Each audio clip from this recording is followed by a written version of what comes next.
জি, আসসালামু আলাইকুম। আমি কথা বলবো ব্রেস্ট ইমপ্লান্ট করলে বিমানে ভ্রমণ করা যায় কিনা। কিছু কিছু আনঅথরাইজড নন সার্জিক্যাল ইনস্টিটিউট আছে।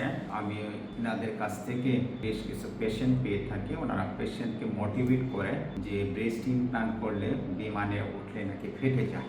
তারা কোথা থেকে পেয়েছে আমি জানি না, তবে এটা হলো সম্পূর্ণ আনএথিক্যাল প্র্যাকটিস। আমরা বিশেষজ্ঞ হিসেবে বলে রাখছি যে ব্রেস্ট ইমপ্লান্ট করলে আপনি বিমানে ফ্লাই করতে পারবেন, ইভেন হলে যে পরের দিন আপনি ফ্লাই করতে পারবেন, এটা আমি আমাকে এনশিওর দিচ্ছি। কারণ বাংলাদেশের যত আমরা ব্রেস্ট ইমপ্লান্ট করে থাকি, স্পেশালি যত ব্রেস্ট ইমপ্লান্ট সার্জারি করে থাকি, আমার মোস্ট অফ দ্য 60% থেকে 70% পেশেন্ট হলো বাইরের পেশেন্ট। বাইরের পেশেন্ট মানে তারা হলো প্রবাসী, আমাদের বাংলাদেশি বংশোদ্ভূত, কিন্তু বাইরে সেটেল তারা। ইউরোপ আমেরিকা বিভিন্ন কান্ট্রিতে আছে, মিডল ইস্ট কান্ট্রিতে আছে। তো ইউরোপ আমেরিকা এই সমস্ত কান্ট্রিতে ব্রেস্ট ইমপ্লান্টেড পেশেন্ট বা অ্যাস্থেটিক যে কোনো সার্জারি পেশেন্ট কিন্তু ইন্স্যুরেন্স কভারেজ করে না। তো ইন্স্যুরেন্স কভারেজ করে না বিধায় যে ওখানে একটা ব্রেস্ট ইমপ্লান্ট সার্জারি করতে গেলে 50 থেকে 60 লাখ টাকা লাগে বাংলাদেশি টাকায়। তো আমাদের বাংলাদেশে কিন্তু ব্রেস্ট ইমপ্লান্ট সার্জারি আপনার হলে উইদিন 2 লাখের মধ্যে হয়ে যাচ্ছে।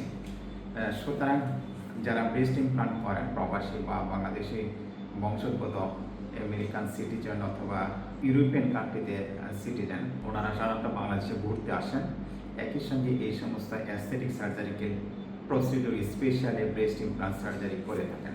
আমি এখানে বলে রাখি যে ওয়ার্ল্ডের মধ্যে সবচেয়ে ব্রেস্ট ইমপ্লান্ট সার্জারি হয়ে থাকে USA।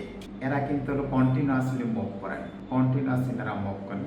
সুতরাং এই সমস্ত ধারণা কে কোথা থেকে পেয়েছেন, আনএথিক্যাল প্র্যাকটিস, যে আপনারা পেশেন্টকে বলছেন ব্রেস্ট ইমপ্লান্ট করলে এটা বিমানে ফ্লাই করলে ফেটে যায়। এটা আমার পেশেন্টের উদ্দেশ্যে এবং যারা বলছেন তাদের উদ্দেশ্যেও আমি বলছি যে এটা আসলে সঠিক না এই যুক্তিটা, এবং যারা বলছেন তারা একটু জেনে বুঝে সত্য ঘটনাটা তুলে ধরবেন।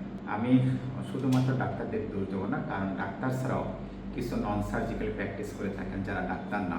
আমি গত সপ্তাহে একটা পেশেন্ট পেয়েছি, পেশেন্টে PRP থেরাপি দিচ্ছে, আর সে 8টা সেশন PRP থেরাপি দিয়েছে। PRPতে নাকি হলো ব্রেস্ট অগমেন্টেশন হবে, মানে ব্রেস্ট বড় হবে। সে 8টা সেশন দেওয়ার পরে হতাশে পরবর্তীতে আমার কাছে আসেন এবং ওনার কাছ থেকে আমি জানতে পারি যে উনি কেন ব্রেস্ট ইমপ্লান্ট সার্জারি না করে উনি নন সার্জিক্যাল প্রসিডিউরতে গেছেন। তো নন সার্জিক্যাল প্রসিডিউর কোনো কিছুই কিন্তু আসলে সঠিক না ব্রেস্ট অগমেন্টেশনের ক্ষেত্রে। ব্রেস্ট অগমেন্টেশন করার ক্ষেত্রে দুটো পদ্ধতি আছে।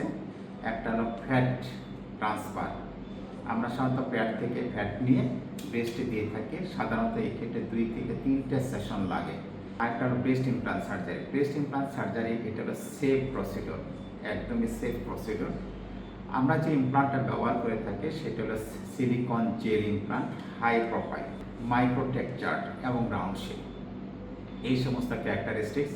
এবং সবচেয়ে আপনারা জেনে অবাক হবেন যে ওয়ার্ল্ডের যত ব্রেস্ট ইমপ্লান্ট আছে সেগুলি কিন্তু USA প্রযুক্তিতে তৈরি। তো সুতরাং এখানে যে মলিকুলগুলো ব্যবহার করা হয় সেই মলিকুলগুলোকে বলা হয় কোহেসিভ। কোহেসিভ মানে একটা মলিকুলের সাথে আপনার আরেকটা মলিকুল এমনভাবে লেগে থাকে যে এটার উপর দিয়ে যদি ট্রাকও চলে যায় সাধারণত এটা ফেটে যাবে না। এটাকে লেখায় আছে এটা হলো কোহেসিভ, মানে দ্যাট মিনস হলে যে একটা মলিকুল আরেকটা মলিকুলের সাথে এমনভাবে লেগে থাকে।